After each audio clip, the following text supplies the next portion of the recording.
好，欢迎回来，新闻大白话。我们来关注川马的扩张计划。因为我怎么说川马呢？因为川普好像昨天开了一场80分钟的记者会说东说西他在海湖庄园举行了记者会，他还没上任呢，但是仿佛在宣布新政策一般他就讲说，不排除要用动武的方式来夺取巴拿马运河跟格陵兰甚至考虑当加拿大纳威这个美国的一州，他认真还有呢，北约国家应该要把 GDP 的5%用于国防，甚至墨西哥湾要改名为美洲湾旁边就等于说开地图炮了。欧美各国、美洲各国还有欧洲国家，现在大家都通通被他给点到了。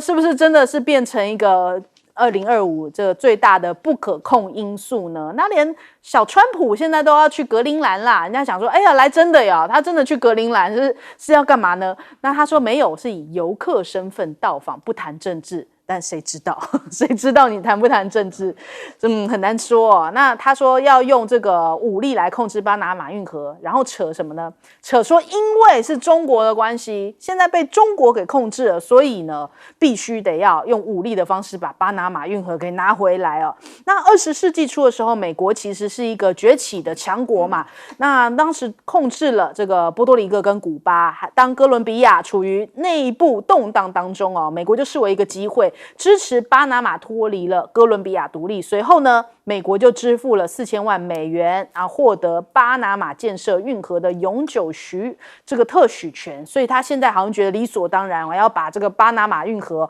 我们也有历史这样的一番这个典故跟故事所以想要再拿回来手中。那巴拿马当然不干那门罗主义其实在拉丁美洲就是带来了很大的这200年来，就是等于说被侵略他们说总加起来大概有49项，比方说采用这种手段强取豪夺、武力干涉策动政变经济殖民滥用制裁。所以他们在讲说这个对他们而言就是上帝太远，美国太近这是南美洲国家的一个就是觉得很痛苦的地方。那现在看起来川普也要这么干了。那另外呢，我们看这个一直被川普针对的杜鲁道，现在不是要这个宣布辞职了吗？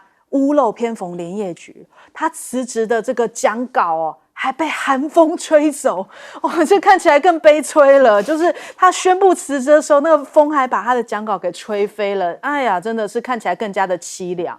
那我们看到川普呢，其实现在看起来在世界各国，他跟这个马斯克好像都在影响人家的政治，但他自己国内还有一股反对他的力量还没有摆平。你看在这个纽约这边，因为他们这个封口费案，纽约的法官讲说本月10号要宣判而且呢这驳回这个他们上诉是上诉法院给驳回了。川普是在2016年的时候大选前支付了验薪、封口费，然后掩盖自己婚外情的丑闻。那现在依据美国的法令呢，在任的总统享有法律豁免权。虽然川普其余2个案的刑事诉讼案呢现在都已经撤诉了，但是纽约州的最高法院已经多次推迟这个封口费案，所以还是这个事情好像没有打算要放过川普那另外呢，对于这个美国来说，东南亚这边恐怕也是需要摆平，因为尹锡悦今天可能要有一番这个腥风血雨今天可能要逮捕尹锡悦。那韩国的警方说因为不是有大巴挡在门口嘛，他们现在感觉要用空降直升机派特工队要这样子空降去抓尹锡悦恐怕要爆发血腥攻城战韩国怎么变成这个样子？就是他们说公搜处最快今天要执行第2次的逮捕行动，要派出这个反恐特工队，用直升机攻溃这个官邸前的3道防线因为他本来是从路面来，有4道防线，所以他直接用空降的话，不知道能不能够突破。所以今天恐怕也是一番这个精彩的对峙。所以到底是怎么样？所以现在世界各国也在注意那美国在讲说他如意算盘是要用韩国来阻挡中俄朝，现在看起来是不是会出现一些变数呢？而且还有不明的车辆，据说已经驶离官邸了，因为要空降嘛。该不会尹锡悦已经逃脱了吧？公调处长讲说可能有这个可能性，有可能已经是这样子已经离开了。那现在这样子的事件已经是重创了韩国的经济他们的股市已经蒸发了80兆元之多。那恐怕这个东北亚，这个美国的防线，现在恐怕也是动摇了。我们先来问一下季老师怎么看？我们先讲这个川普对格陵兰啊，对于这个巴拿马运河的看法。因为刚开始都说他是不是开玩笑，对不对？还有就是说，他说加拿大要成为美国的第51州，是不是开玩笑？现在看起来完全不是开玩笑，很认真，他是认真的，来真的。他先派他儿子做他自己的那个川普有一个自己私人飞机啊，已经飞到格陵兰了，然后就去探查了。然后川普在他的这个Truth Social上也发文了。然后昨天的记者会，昨天川普在他的这个事实上的白宫，对，现在白宫已经搬到海湖庄园去了。哇，长篇大论，他怎么讲呢？他说格陵兰对美国的安全太重要了。他说这个丹麦说他拥有这个就所以说有主权这个是可以讨论的，并不是那么绝对的。他说必要的时候也可以让这个格陵兰的人民投票来决定他们想要做哪一国人。做美国人，然后我相信他们都想做美国的，你知道。所以他是说真的，不是玩假的。然后呢，现在格陵兰它已经有美军的这个基地在上面了。那可是现在川普可能觉得真的不够，要把格陵兰完全纳入美国的这个管辖之内。然后他说，格陵兰附近现在充满了俄罗斯跟中国的军舰，每天在那边巡逻，对美国安全形成威胁。所以我觉得这个他真的不是玩假的，不断的强化他的说法。那巴拿马运河也是一样巴拿马运河他又讲，他说虽然卡特是一个好人，可是他当时用1块钱的代价把这个巴拿马运河所以送给巴拿马是不对的。他说巴拿马运河是美国这些人他说那个时候是瘴疠之气，都是什么都是这些疟疾什么他说美国去的修巴拿马死了36000人，我觉得这个要考证，有死那么多人吗？可是呢，他说我们付了多大的代价，怎么就这样还给巴拿马了？他说现在巴拿马根本就违反他们当初的这个对美国做的承诺。他说巴拿马运河现在是中国在控制，所以呢，一定要把巴拿马运河拿回来。对，必要的时候，人家记者一直问他是不是要用武力，他没否认所以就变成就是说，看起来他是真的。加拿大也是一样，他再次讲加拿大，在昨天记者会。加拿大欠我们美国那么多钱，对不对？还要我们美国补贴他。他大部分的很多加拿大人都希望成为美国的一州，所以他们为什么不加入到美国的一州呢？谢老师补充一下，刚刚又发文，他直接把加拿大划进来。没错，没错，而且他说你们加拿大加入美国，我美国给你的保护伞，让你多安全所以呢，加拿大就是要成为美国的一州。他越讲越真实，越讲越真实。所以加拿大人自己小心吧，你们加拿大快成为历史名词我们就看吧，看他怎么样并吞到21世纪还在并吞这个怎么讲，不断的扩大美国那个美国的国旗上没时就可以加1颗星的，你知道，他从13颗星加到50颗了。现在川普要做什么？要做美国的汉武帝再重新再开疆辟土所以我们就拭目以待吧。这个川普不要说他对中国大陆有什么威胁，对哪里亚洲？我跟你讲，他对加拿大、对这些墨西哥、对这个格陵兰威胁更大，他根本要并吞别的国家。我们希望他成功吧。好，我们来问顺峰哥。这样子这个我要从另一个方面的想法来看。假如说俄罗斯入侵乌克兰，这是一个主权国家对一个主权国家的入侵，引起西方国家的公愤。俄罗斯可恶。那我不晓得他怎么来看川普即将要用军队来进到巴拿马，然后把一个真正的主权国家就这样羞辱成为我要成为我美国的一州。然后呢，必要的时候我要派军队进到格陵兰。我请所有谴责俄罗斯的人，请站出来，你们怎么看这个问题？不，这已经把他已经不是随便说了，他已经正式的说了，他决定要这样做了。然后呢，刚才看到那个图里，已经把加拿大变成美国的一州了。那他们都是主权国家哎，那巴拿马运河从巴拿马来经营，也不是巴拿马去夺的，是美国跟巴拿马的协议呢才拥有的。那格陵兰又凭什么变成你随时可以入侵的地方？政治上是有手段的。就我觉得，哎，格陵兰是我的，然后他的儿子去说我是纯理由，你相信吗？他就告诉你，我就是有这样的意图。那整个的西方国家到这别呀，不是这个欧盟啊，你们的态度呢？啊，你们的态度呢？讲给我听听嘛。好，假如这一些主权国家可以这样做，你们西方都闭嘴。那我请问，两岸不是主权国家，两岸不是国与国的关系哦。在这样的一个情况下，是1949年内战未解的遗绪哦，而且大家都承认世界就有一个中国，台湾是中国的一部分哦。这时候，假如大陆对台湾动手的时候，你们有什么正当性啊？全世界有什么正当性啊？西方啊，你有什么正当性？你告诉我。原来你们讲了一堆的屁话，为什么？因为面对的美国是更大。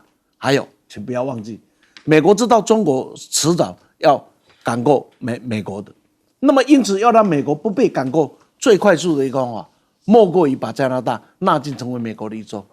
今天以美国加上加拿大的实力，那要越过，那还真的有一点力道，真的要让美国再次伟大。可是你的美国再次伟大，是让人民让别国的国家付出惨痛的代价。第一个，第二个，不管美洲主义各位怎么看，美国从13州变成今天这么大的一个国家，它是怎么来的？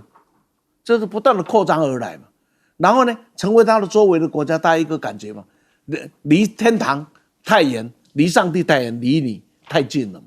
那同样的道理，请各位看，中国有14000公里的边界啊，有这么多的国家，请问这几十年来，即使中国大陆已经壮大了，请问侵占了哪一个国家？不但没有侵占，而且让东南亚国家从过去的反共到今天中国大陆最好的盟友，这里面的转变可以看到中西方在整个的国家的运作上是不一样的概念。什么叫王道，什么叫霸道，可能在这里啊就可以看得一清二楚了。那最后呢，我们讲到这个韩国的情况，韩国这个故事还会再乱。假如现在总统已经偷跑走了，有没有？那更可怕。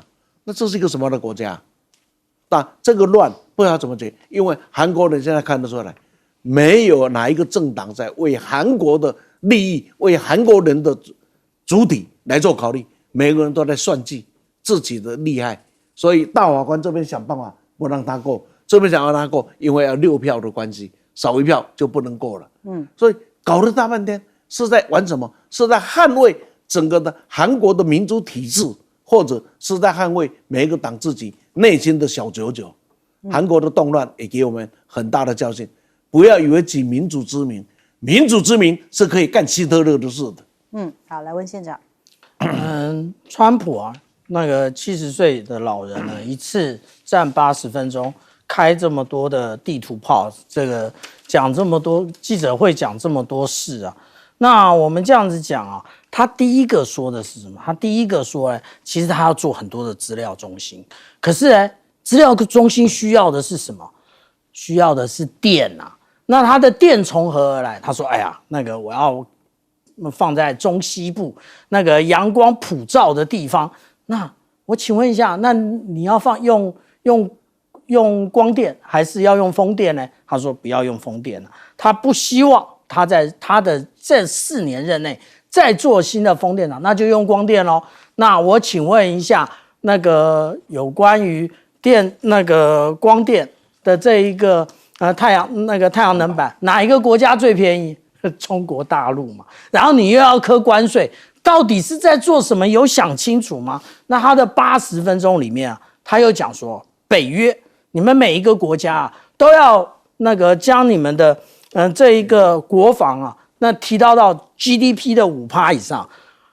美国自己都没有 GDP 5%，它是3.49%，然后你好意思叫人家5%？但是坦白讲啊，美国是提供的最多的，也就是我们看到这个深色的都是超过2%。那其他的呢？我们看到这些什么西班牙啊、法国啊、德国啊，还有挪威啊，2%都没有。那所以其实川普他的这个想法呢是有他的原因的，但是你要增加到5%，那是又准备要怎么样坑杀这些欧盟国家了呢？那另外啊，那个我们看到小川普他跑到格陵兰去，他说：“哎呀，这个是我们这次是以游客身份啊到访，不谈政治，你相信吗？你真的相信这一些那个在你家前后左右的这些那个房屋中介，他没事嘞来帮你维修水电，没事嘞跟你的小孩一起过万圣节、圣诞节，你觉得他是在做公益吗？没有啊，他准备要买你的房子或卖房子给你啊。所以其实你这个小川普还讲说，那个他的父亲啊，也就是川普，向所有格陵兰人问好，这不就黄鼠狼给鸡拜年吗？就告诉你们，I shall back， 我即将要回来了。那至于说啊，这个有关于这个巴拿马运河的部分，巴拿马运河通过一次到底要多少钱呢？那其实呢，都是从22万美元起跳，也就是每一艘船哦。然后也就是说，660万新台币，意思是什么？它根本就是一个印钞机在那啪啦啪啦啪啦，你只要一艘船通过，它就是印这么多钱。所以其实我们对于川普啊，那个不要认为他有多么伟大的这一个地缘战略的一个构想，他真正的还是那个地产商的思维 ，location。好，我们先休息一下，广告之后马上回来。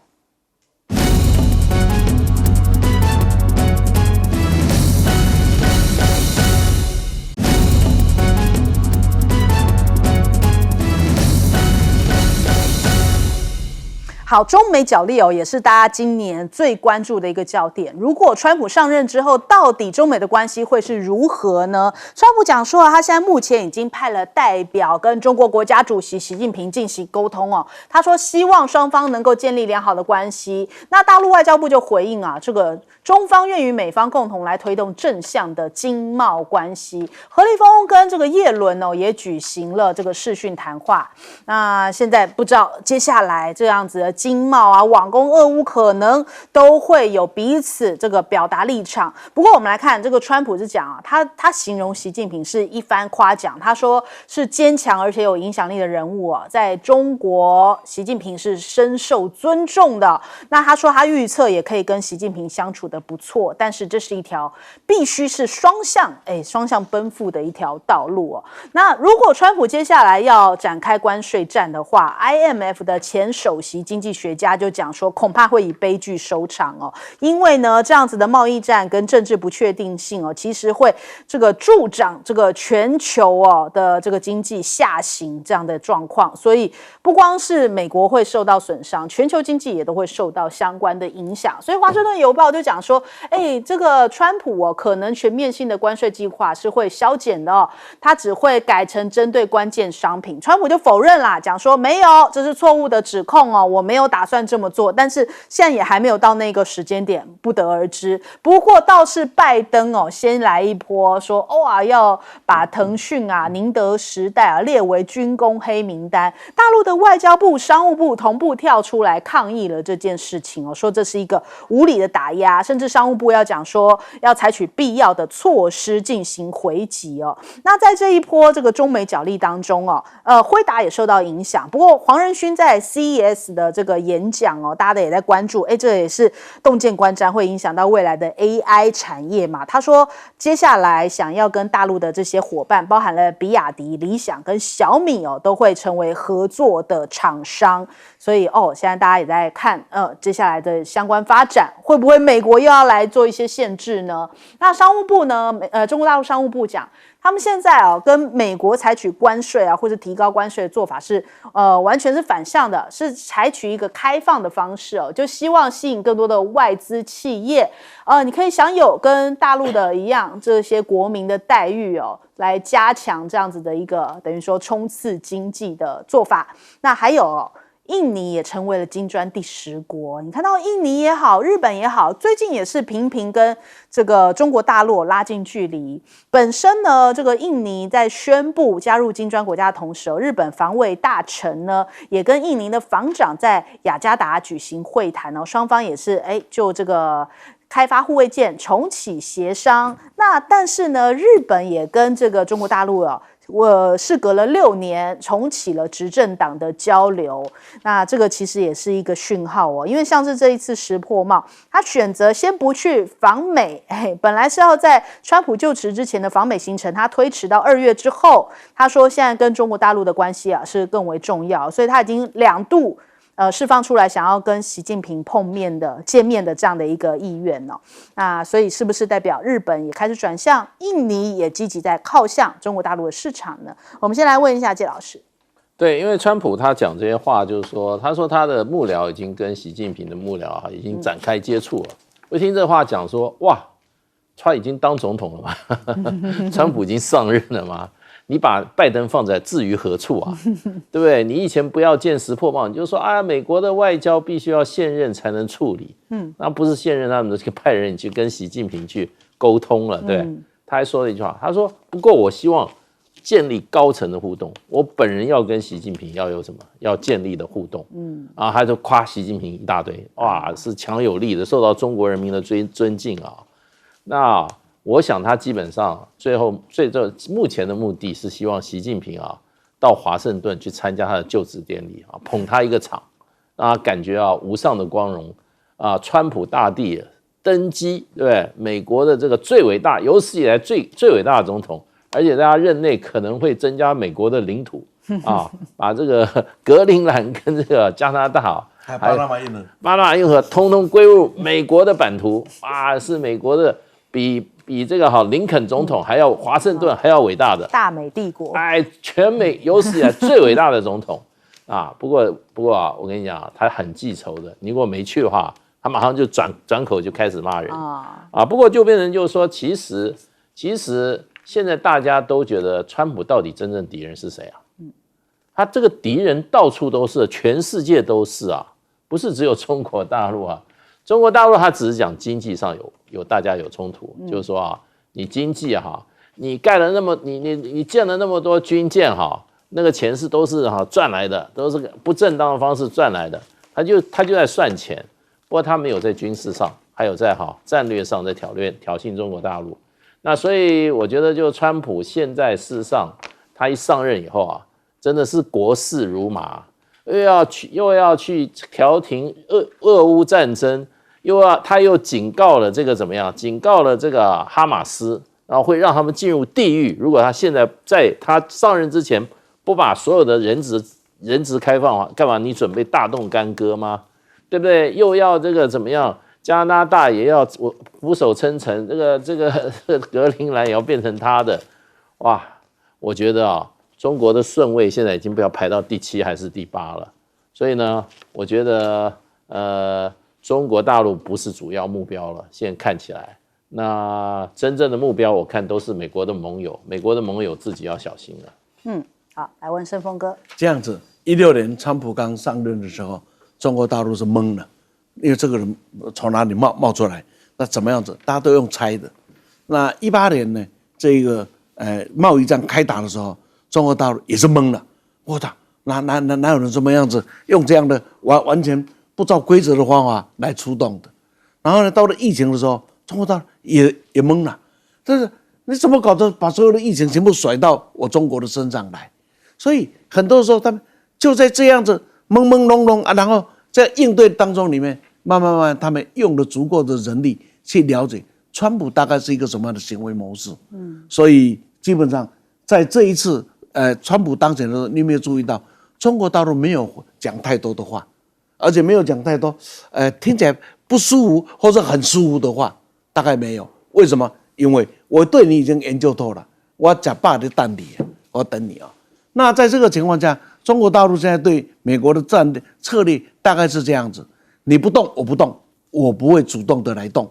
第二个，我可以表态所有的善意，但是我不会去求和，这很重要我可以用话表达我所有的善意，但我不会求他我们来谈判，绝对是不会的。这个第三个，因为中国大陆也经过精密的了解跟研究以后，我相信美国自己也清楚，经过了这几年下来，拜登的4年，他自己18年以后的2年，这样下来6年的时间，他手上的筹码是在流失，中国的筹码是在增加，这是一个很现实。包括国际的影响力，这6年来，中国大陆的筹码增加了多少？美国在国际影响力衰弱了多少？包含国家的实力，所谓的实力是产业实力，产业实力，美国衰退了多少？中国大陆增加多少？甚至我们这样说，美国成长了多少？中国成长了多少？所以在这样的情境里面，美国慢慢越来越发现，他手上拥有的工具要来压制于中国的会越来越少，而且他压了哪一项，中国哪一项就冒出来。那我们可以看到，中国大陆这几年来的情况，从过去关起门来的自力更生，到了呢这个 copy 来学习，到了最后呢这个怎么样子？这个跟你的并驾齐驱，到现在是赢领头盖上啊！不但是赢了你，现在重要的是有很多的部分，我已经不在你的基础上，我发展出独特的东西，比如说像6代机到现在没有人有啊，但发展出新的东西出现，所以等等呢，就可以发现，在这一场里面，中国大陆现在是以静制动，看你美国怎么样，看你态度，我可以讲好所有的好话，但我不会轻易的去跟你开口求和。所以习近平说，太平洋够大，足得容得下中美2国。然后呢，川普也开始放出一句话：中美2国合作才能解决世界很多的问题。你不觉得改变了吗？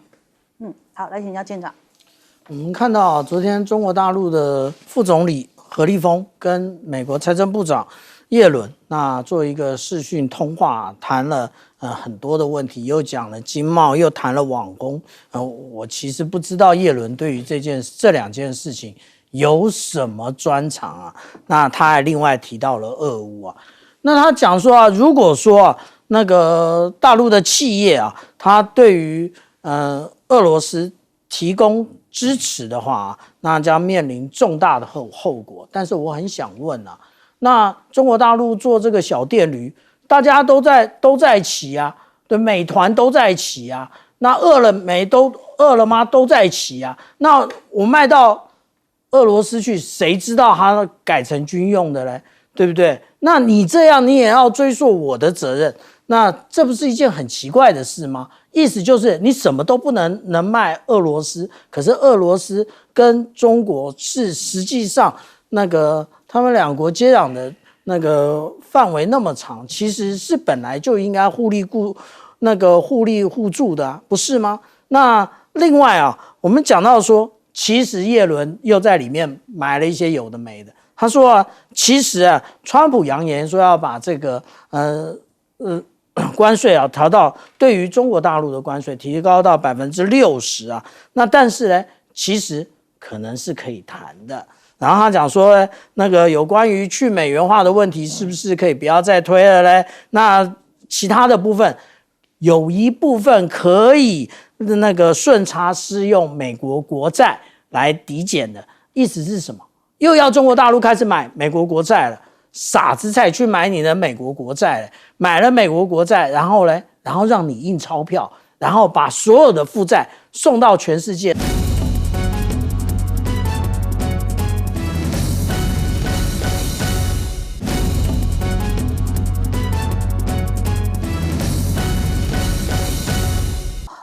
昨天看到了这一个西藏的强震的消息哟，那当然大家都非常的关注，也希望西藏这边的朋友们都平安哦。但是这一起强震，现在目前掌握到的消息是至少造成了126死188伤。那中国国家主席习近平现在下令要全力抢救。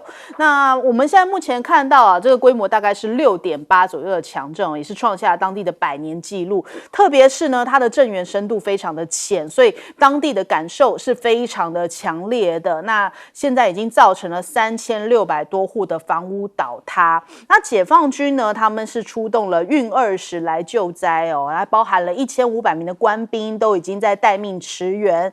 那运20也是赶紧这个奔赴现场来救灾。新华社有提到啊，这是西部战区的空军哦，急速启动了这样的一些救灾应急预备的这些方案哦。那派出了1架无人机，还有多架运输机、医疗机、直升机，还有地面的兵力啊。因为这一场的灾情呢，看起来十分的严重，所以现在全数动员起来在救灾。那也包含了中国大陆各界的一些名人艺人哦，也都赶快在捐款哦，希望能够帮助当地的这些救灾行动。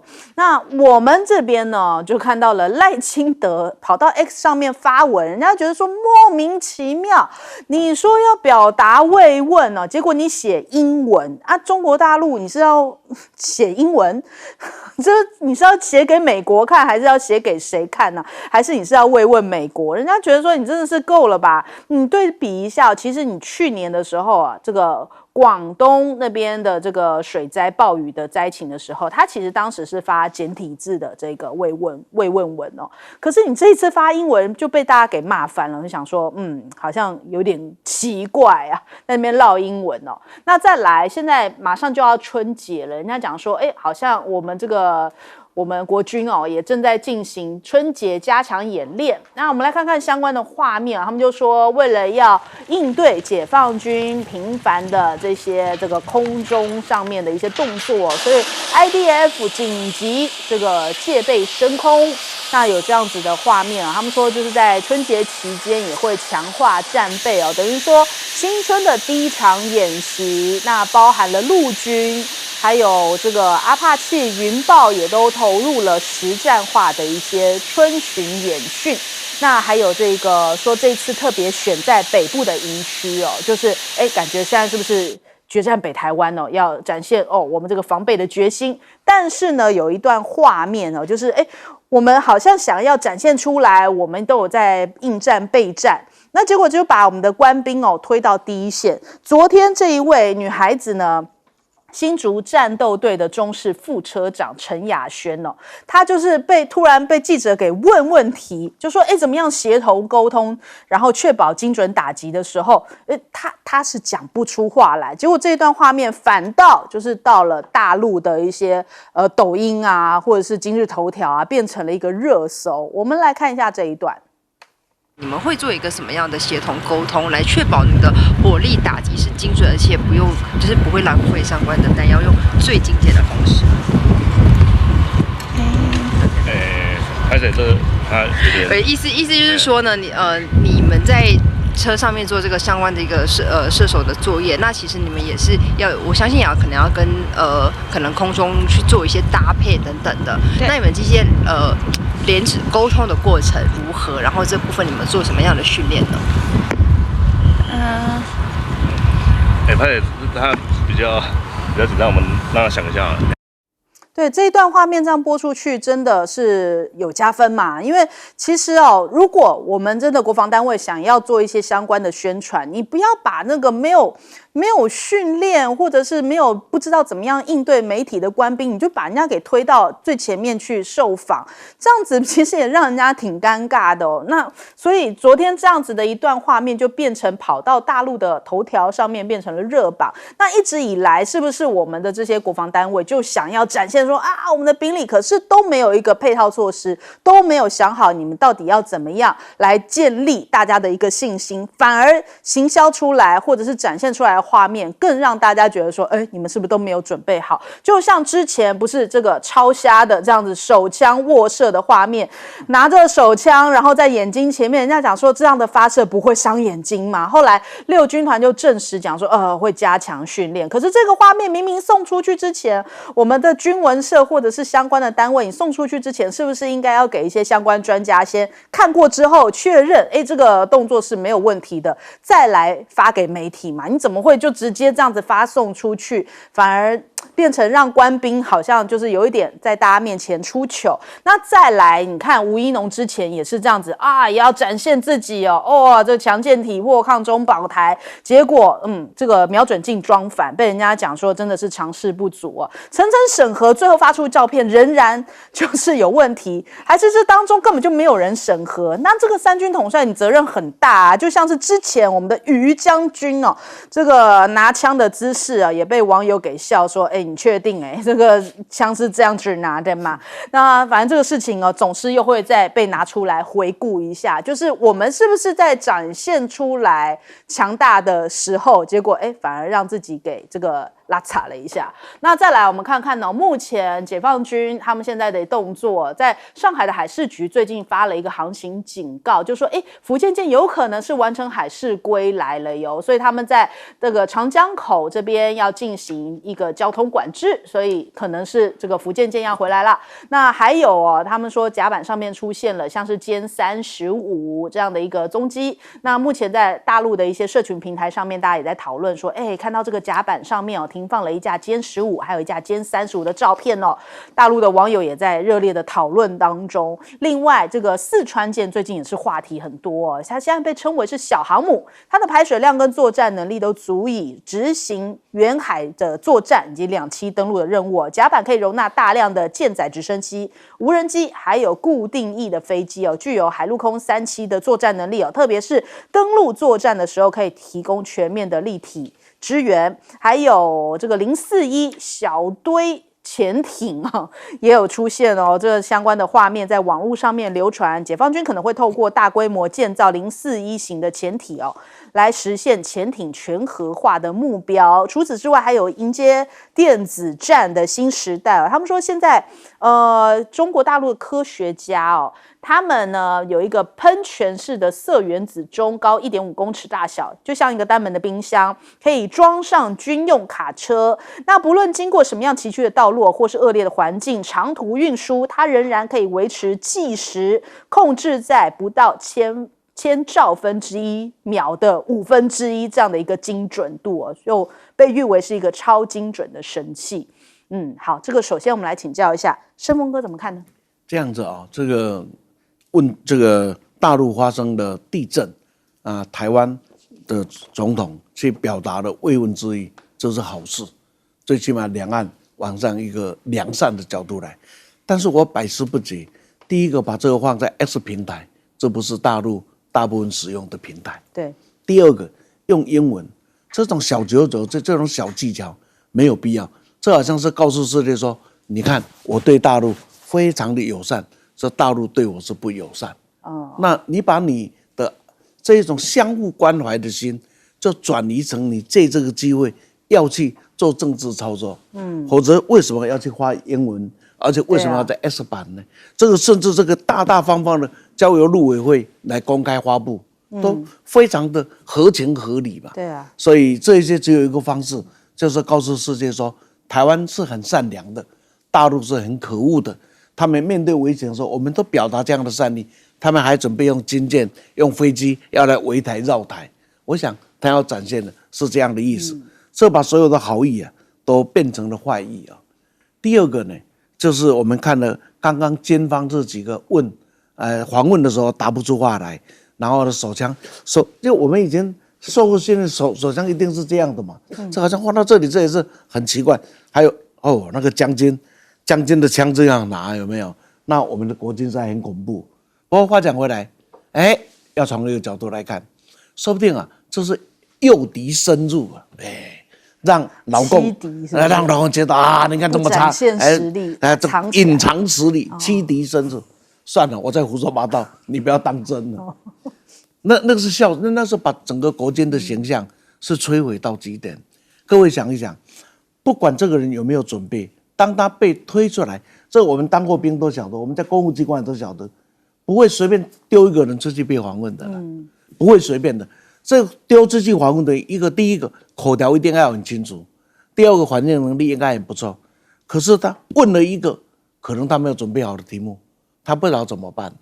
那记者的这个题目有没有过分？也不过分，因为你是一个战车的车长，那么呢，你战车的目的是要协同作战，因为对台湾讲起来，最重要就是登陆的时候，那如何跟海军如何跟空军，如何跟这个直升机部队，如何跟其他的步兵协同作战。我想问的人没有刁难他，只是回答人在那边啊的，这个我也是觉得很奇怪啊。我们的训练真的这么差吗？第一个，第二个，我们推的人真的这么没水准吗？第三个，我们所有准备的 Q&A， 难道这个基本的 Q 都没有准备吗？这不论是哪一个，都代表我们的作战单位是有严重的问题。假如 Q&A 没有准备好，那就表示我们对于各种不同可能的状况，我们根本没有设想完整，这是多可怕的一件事啊！所以武器买的再多，不要忘了，操纵武器的是人，人才是武器的根本。那假如我们的人是这样子，我们的将军是这样的拿枪，这个枪就是要枪托嘛，这个很基本的，怎么拿到肩上来，然后呢，手枪是趴着用这样子，这个点点，还有呢打不出来，这个点点都告诉我们，买再多的武器，假如人不对，那些武器都只是个废铁。我们不应该在这里把我们的生命、希望、财产寄托在这样一群要保障台湾安全人的身上，太可怕了。好，来请教季老师。这个赖清德的这个英文的这个慰问函基本上我觉得根本就不是为了西藏的这边这个灾区去发的，不是出自于同情心或者他就是要让世界知道，就变成就是说刚刚这样主席讲的，就是说大陆出的事我们还是很关心。可是呢，他的用语出现一大堆问题，他称对方为 Tibet， 他也没讲 Tibet China， 对，然后他还讲了the surrounding area Tibet and surrounding area 就是尼泊尔跟印度，所以他这个慰问函是给 Tibet 西藏这个尼泊尔跟印度的。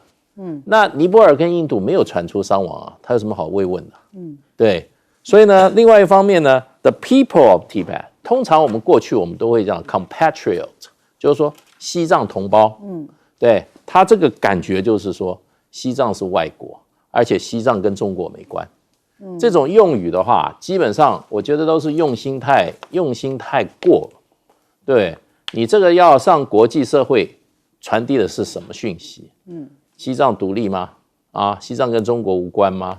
对，然后呢，他明明西藏还不愿意，还要把哪里？还要把这个印度跟这个尼泊尔一起拉点 surrounding areas。所以我觉得，然后呢，你写这个英文，你就是在做国际宣传，你不是在做真正在发一个这个慰问函。所以我觉得就是说，现在这个赖清德的这个他的做法就是基本上跟大陆对着干，而且呢，处处就是要展现出台独的这个怎么样？台湾独立，台湾是一个独立国家这种讯息，而且向国际社会去散发。那这个就又借着机会又要向国际社会去散发。不过我觉得趁这个时候去趁西藏的这个灾难做政治宣传我觉得很不道德。